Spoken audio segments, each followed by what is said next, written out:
ito, nahuli po ito nila Major Apostol. Kalat na pulis sa Maynila, hindi pa kayo natatakot. Ha? Huwag ka nang ulit, ha? Opo yun. Sigurado ka? Sigurado po. O papitig mo. Paraya kayo!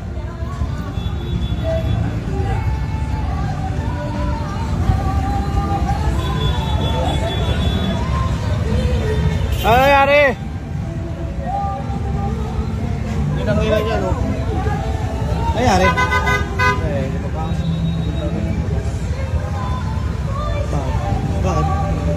Walang daan? Hindi, mga buwel tayo. Baka sa ganda ako, no? Nagkakakot ka eh. Atras na, tropa, atras. Atras na kayo. Di tayo makakadaan pare-pareho. Okay, sa akin okay lang. Lo, pangilan nyo kayo nga kapag lobot kayo, huwag na kayo bumabiyahe ha.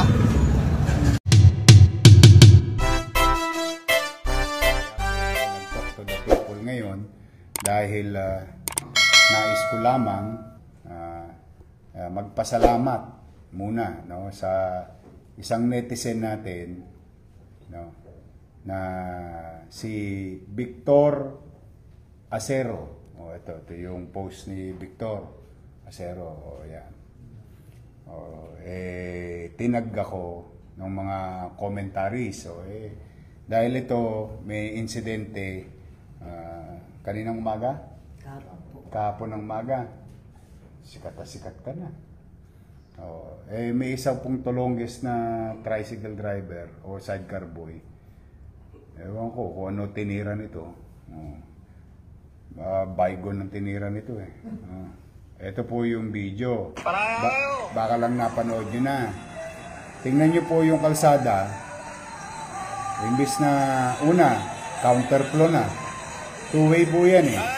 Yung Quezon, papuntang Herbosa. Hindi ho makadaan yung mga tao na iba rin naghahanap buhay na sidecar boy saka mga jeepney driver. Inawat ito. Pinagsabihan. Tingnan niyo po ginawa. Atras na, tropa, atras. Atras na kayo. Pinapatras. Hindi tayo makadaan pare-pareho. Okay lang daw sa kanya. Hindi sila makadaan. Pangilan nyo kayo nga kapag lobot kayo, huwag na kayo bumabiyahe ha. Lobat? Bakit? Mukhang giyang-giyang ka. Tapos na ba yung tama? Bumaba na? Hindi naman. Ano tinitira mo? Bukod sa baygon? Ha? Asinggero. Ha? Asinggero. Ha? Asinggero. Nagiinom ka. Anong pangalan mo? Liklik po. Ha? Liklik. Sarkal? Liklik. Let Sarkal? Hindi. Liklik po. Let. Ba't ang hina ng boses mo ngayon? Dito, lakas-lakas ng boses mo. Ha? Oo. Gusto ko lang ipagpasalamat do sa ating netizen na concern, no? Concern siya na may mga ganitong klaseng driver. Ako, sa totoo, habang dinidisiplina ko ang lungsod, ako naman, nilalagyan ko naman ng puso. Inuunawa kong pilit. Tricycle driver, sidecar boy, vendor. Pinipilit ko kayong unawain. Bagamat maraming nagrereklamo sa inyo, pinagkakasya-kasya ko ang pamahalaan. May mga bagay na non-negotiable, o may mga bagay naman na okay, pwede pa natin pikitan ng matayan pero disiplinahin natin. The same thing to tatlong gulong. Marami nagrereklamo na haragan o parang binabaliwala ng mga sidecar boy na katulad ko yung kalsada. O isa na nga to. Let? Liklik po. Leklek. Leklek ka ng nenang mo eh. Ito po yung tulongges. Gusto ko lang uyarap sa inyo na ito hindi ko kinukonsinti. Baka lang nakalimutan ni Leklek na may bago ng gobyerno sa Maynila. Bago pa kumalat-kalat yan kung saan-saan, I just wanted to address yung concern ng ating mga kababayan at saka yung ating netizen na ipinagmamalasakit ang gobyerno ng Maynila. Ipinagmamalasakit yung ating mga kalsada at kaayusan. Yung mga katulad nito, ito yung mga dapat na dinidisiplina natin. Oh, paano yan? Inirereklamo ka ng taong bayan. Nangihingi po ako ng pasensya. Ano? Nangihingi po ako ng pasensya sa mga nabala kong driver, sa mga taong hindi makadaan po. Yung pasensya sa bakery, masarap yun. Nakakain ka na ba ng pasensya? Hindi pa. Okay, sabihin mo sa publiko, anong gusto mo? Hoyo? O... Mahal namin mga kalugar o kasama kong driver, nangihingi po ako ng pangumanin sa nagawa kong kasalanan. Pinangangako ko pong hindi na po ako mauulit yung ginawa ko. ng mga abala. Ang abala sa mga naghahanap buhay o dumadang Eh, ba't mo ba nagawa yun? Anong pumasok sa utak mo? ayaw po nila magparaya eh. Ikaw yung naka-counterflow eh. Counterflow ka eh. Paano yung paparaya? Counterflow yun. Dapat dito ka. Sabi. The two-way yan eh. Two-way yan eh. O yan o, two-way. O, ikaw yung naka-counterflow eh. Pero,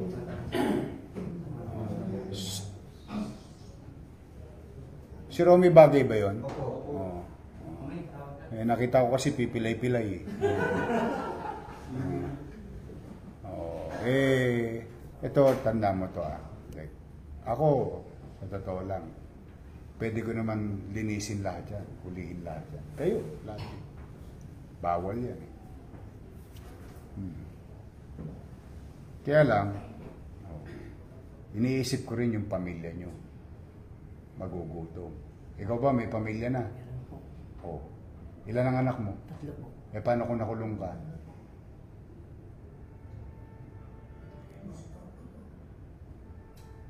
Yun ang lagi mong iisipin. Pag bumabiyahe ka, naghahanap buhay ka. Hindi mo ginagawa yung para sa iyo. Ginagawa mo yun para sa pamilya mo. Nakulong ka na ba? 3 beses na po. Oo. Ilang taon ka sa Hoyo? Puro 1 taon po. Gusto mo maging pang-apat? Ayaw mo na. Mahirap ang buhay sa Hoyo, di ba? Sobrang hirap po. Oh, yun naman pala eh. Alam mo naman pala eh, pinagbigyan ka na ng estado 3 beses. Oh, kailangan pa bang mahuli kita? Talaga bang susunod ka na sa kaayusan? Susunod na po. Ha? Susunod na po. Isipin mo lagi yung anak mo. Swerte ka, nandito tiyahin mo. Oh, pinakikisuyo ka. Yung pinerwisyo mong taong bayan. Oh, ito, nahuli po ito nila Major Apostol. Oh, kalat na pulis sa Maynila, hindi pa kayo natatakot. Ha? Huwag ka nang ulit ha. Opo yun. Sigurado ka? Sigurado po. O papitik na lang. Ayan. Ha? Siguraduhin mo ha. Sigurado po. Ayan. Nay, halika. O, iuwi mo na tong pamangkin mo. Pagsasabihan mo ha. Eh, lalo na yan. Ayun nga po sir, sabi ko nga po sa kanya, paano makulong ka, paano Oh, lola? ayun din ang ano ko. May lola din po siyang 80 years old na sir. Ilan taon? 80 po. Oo. Tingnan mo yan. Siya yung... Ang dami palang nakatang sa balikat mo eh. Opo, Eh, simpleng bagay lang yan. Oh. Bigay mo na yabang sa kanila. Hayaan mo sila mayabang. Kung sa tingin mo niyayabang ang kanila. Ang isipin mo, pag bumiyahe ka, may pasahero ka, may pang-boundary ka. Oh. Pag may boundary ka, may neto ka. O di may panchicha na kayo. O kaysa mang-hold up ka sa Arten, nakita mo sa Arten, araw-araw may inuuli ako. Oh. Di ba? Huwag kang lilinya doon ha. 5-5 pulis doon. Makakalawit at makakalawit ka ron. Saka doon, may nasasagasaan ng truck. Isipin mo lagi yung yung mga anak mo. Inaalagaan niya pa yung lola niyang isa. Opo, yun po ang kasama niya doon sa itaas. Siya po yung nag-aabot ng pagkain sa taas. Kasi nasa baba naman po kami. kung ano yung kaya din po. Kami po. Tulog po. Naggagamot ba lola mo? May maintenance? Ano maintenance niya? Nakakalimutin po yung kung ano. Nakalimutan ka ng apo niya, gano'n? Nakakalimutin po yung lolo ko eh. Oo nga, nakakalimutan ka niya. Minsan, madalas po. Madalas. Ano na yun? Dala ng edad. Dito na po yun. Ilang taon na? 80 po yun. 80. Nagme-medicine siya. Opo. Anong maintenance niya? Hindi ko po alam yung meron po sa baga, meron po sa ano. Sino nagbibigay ng pambili ng gamot? Yung mga nakukuha niya po sa ano sa Pensyon. Pensyon Isa, po. yung pinadadala ko. opo, Ganun. nakukuha niya po. Pinabibili po ng gamot po lahat. Pagkain, minsan, pagkain. Minsan. Tapos may 3 ka pang anak.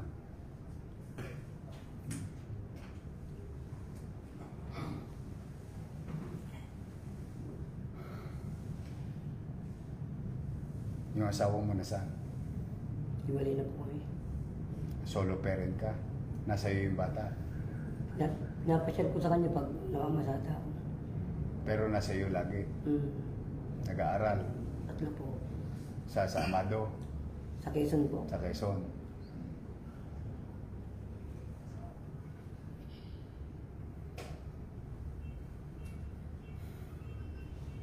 Ay, pabaling nga 5 bulig. Wala akong... Ay, pera muna. Padala mo to sa ano, ha?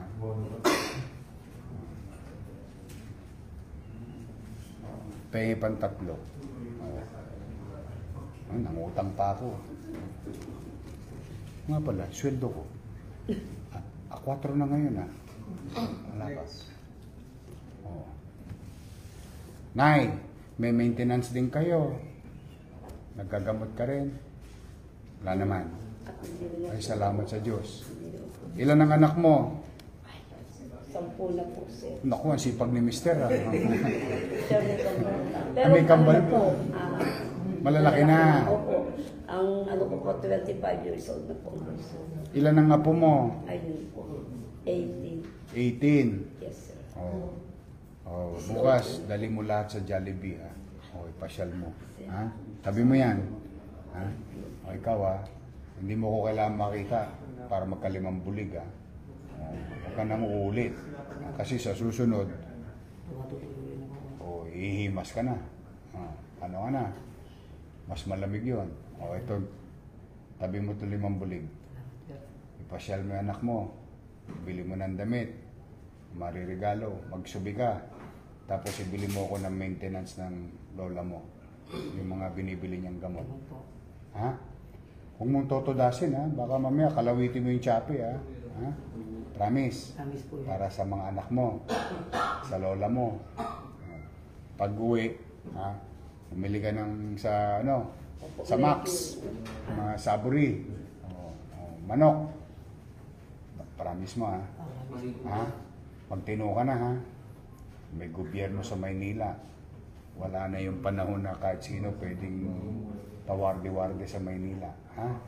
Pasensya na po yun. Sa taong bayan ka humingi ng pasensya, hindi sa akin. Nirereklamo ka sa akin. Tamo, nasugatan tuloy si Awi siya.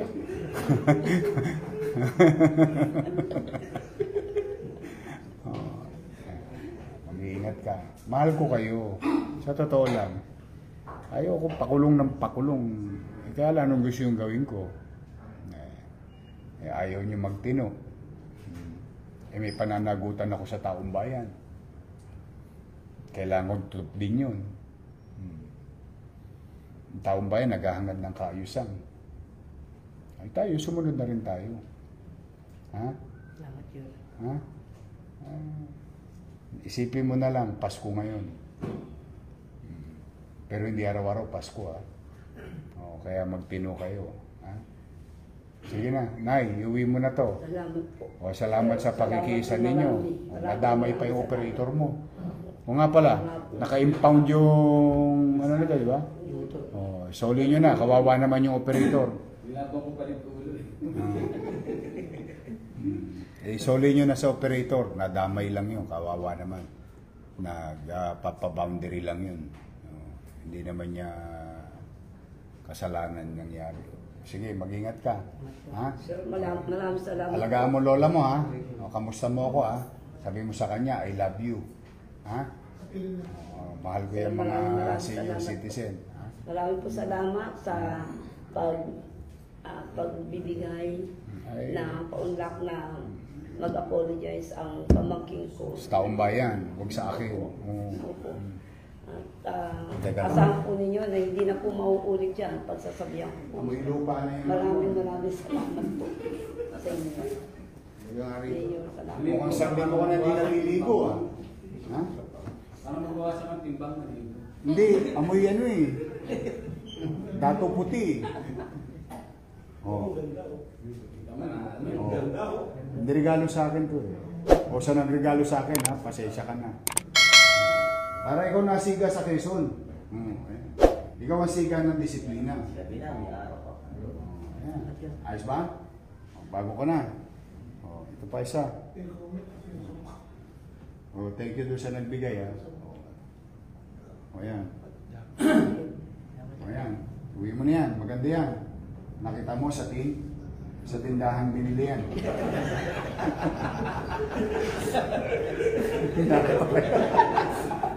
ito yung alam mo yung tipang nakakainis kutusan, nakakaawang kutusan. Hindi mo Pero okay na yan. Okay na yan ha. Magbago ka na. Huwag ka na mapunta sa hoyo. Okay? O so ng mga nagbigay sa pasensya na kayo. Mas kailangan niya. O, at least yan ang ngayon ng ano. Siga ng Quezon. Herbosa. Sige na, ingat na kayo na. Maraming salamat po. Salamat sa Maraming Diyos. salamat. Salamat.